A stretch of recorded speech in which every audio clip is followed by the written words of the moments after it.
Hello friends, मैं हूं अतहर रज़ा और आपका हमारे यूट्यूब चैनल रज़ा कोचिंग क्लासेस में स्वागत है।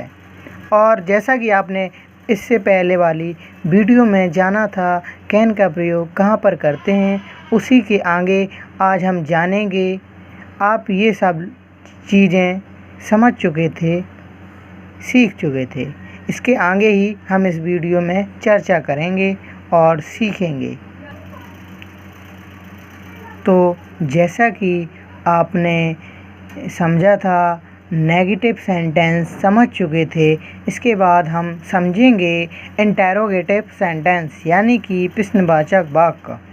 तो इसकी पहले परिभाषा जानेंगे कि कौन से वाक्य हैं, इन्हें कैसे पहचानेंगे कि प्रेजेंट है या पास्ट है, वो कि यह इंटेरोगेटिव सेंटेंस होता है। तो जब वाक्य में क्या, कब, कैसे, क्यों और कहाँ आए, वह इंटेरोगेटिव सेंटेंस कहलाते हैं। यदि वाक्य में क्या, कब, क्यों, कैसे प्रश्नवाचक शब्द आ जाते हैं तो वह प्रश्नवाचक वाक्य इंटेरोगेटिव सेंटेंस कहलाता है।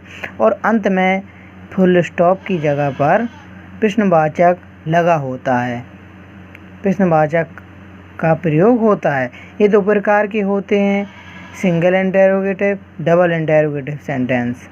तो सिंगल इंटेरोगेटिव में यह होता है कि जब वाक्य में क्या सबसे पहले आता है तो वह सिंगल इंटेरोगेटिव सेंटेंस कहलाता है। यदि वाक्य में क्या से ही शुरू होता है यानी कि क्या सबसे पहले आता है, उसे सिंगल इंटेरोगेटिव कहते हैं। इसमें साइक्रिया सबसे पहले रख देते हैं। तो फॉर्मूला बनता है सहायक क्रिया कैन के पढ़ते हैं तो कैन प्लस सब्जेक्ट प्लस मुख्य क्रिया प्लस ऑब्जेक्ट प्लस अदर और प्लस क्वेश्चन मार्क। और इसका एग्जाम्पल से समझेंगे कि क्या राहुल इस पेड़ पर चढ़ सकता है। तो इसमें सब्जेक्ट रखेंगे, वो पहले की सहायक क्रिया रखेंगे, चढ़ सकता है यानी कि कैन का टेंस है, कैन का प्रयोग होना है, कैन रखा सहायक क्रिया। इसके बाद सब्जेक्ट है राहुल रखा और अब है मुख्य क्रिया। क्या मुख्य क्रिया मतलब वर्क क्या कर रहा है वो, तो इसमें मुख्य क्रिया है चढ़ना।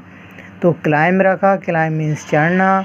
और किस पर चढ़ रहा है, इस पेड़ पर, तो ऑन दिस ट्री यानी कि टेंस बना can Rahul climb on this tree. और लास्ट में अंत में क्वेश्चन मार्क लगा दिया जाता है। और इसके बाद दूसरा एग्जाम्पल समझेंगे, क्या वह खाना खा सकता है यानी can he eat the food. Can helping verb हुई और ही सब्जेक्ट है, ईट मैन वर्ब है, खाना क्रिया है, मुख्य क्रिया है। और जो खाना खाते हैं वो फूड है। जो खाना ईट मीन्स खाना होता है और जो खाने वाला खाना होता है यानी जो हम ईट करते हैं, खाते हैं, उसे फूड कहते हैं। इसलिए टेंस बना can he eat the food plus question mark. ठीक है, इसके बाद आगे जाने, इसके बाद हम समझेंगे डबल इंटेरोगेटिव सेंटेंस यानी कि दोहरा प्रश्नवाचक वाक्य। जब वाक्य में बीच में यानी कि शुरू में ना आकर प्रश्नवाचक शब्द बीच में आ जाता है, जब वाक्य के बीच में प्रश्नवाचक शब्द आ जाए तो वो डबल इंटेरोगेटिव सेंटेंस कहलाता है। फॉर्मूला बनता है इंटेरोगेटिव वर्ड यानी प्रश्नवाचक शब्द why, who, what, where, when and etc plus helping verb can और बाकी सब सेम रहता है, subject main verb object other और प्लस क्वेश्चन मार्क।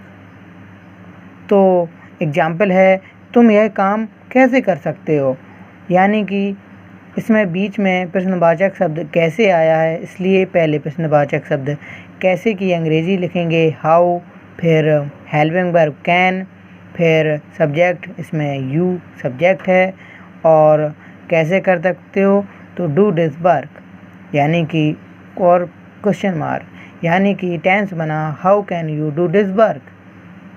और इसके अगले पार्ट है इसी से कैन से समथिंग है,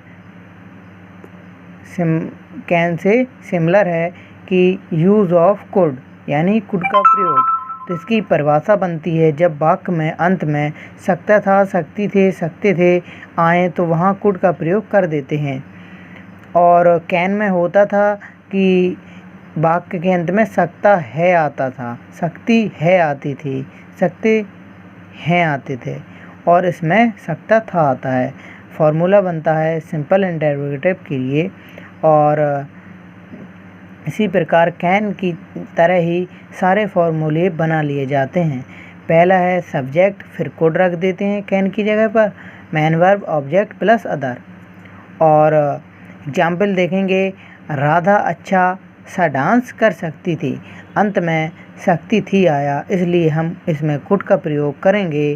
तो पहले सब्जेक्ट रखा राधा, फिर कुड, हेल्पिंग वर्ब कुड, फिर मैन वर्ब है, फिर मैन वर्ब गुड डांस, यानी कि राधा कुड गुड डांस, माना कि राधा अच्छा सा डांस कर सकती थी, यानी कि वो डांस कर चुकी है लेकिन अच्छा नहीं कर पाई। राधा अच्छा सा डांस कर सकती थी, टेंस बना राधा कुड गुड डांस। दूसरा देखेंगे, हम घर नहीं जा सकते थे, ये नेगेटिव सेंटेंस है, तो ये बनेगा we could not go to house, यानी कि we could not go to house. इसमें कैन की जगह पर वहाँ नॉट लगता था, यहाँ कुड की जगह कुड के साथ नॉट का प्रयोग करेंगे। इसके बाद इंटेरोगेटिव देखेंगे, क्या सुरेश यह काम कर सकता था, क्वेश्चन मार्क है, तो पहले हेल्पिंग वर्ब रखेंगे, could Suresh do this work, could Suresh do this work. इसके बाद और टेंस हैं, आप देख सकते हैं, समझ सकते हैं, पढ़ सकते हैं। हमारे गुरुजी है कि आप यह पाठ कब पढ़ा सकते थे, when could our teacher teach this lesson, वह खा सकता था, ही कुड ईट। और ऐसे ही नॉलेजफुल वीडियो देखने के लिए हमारे चैनल को सब्सक्राइब करें और हमें मोटिवेशन दें, और आप इन टेंसों को समझकर इनकी प्रैक्टिस करने के लिए एक अपने नज़दीकी किताब की दुकान से एक इंग्लिश ग्रामर की बुक ख़रीदें और उसमें से इन टेंसों की प्रैक्टिस कीजिए, और ना बने तो दोबारा वीडियो को देखकर प्रैक्टिस करें ताकि आपको अच्छे से टेंस समझ में आए। इसके बाद ऐसे ही वीडियो देखने के लिए हमारे चैनल को सब्सक्राइब करें। Thank you.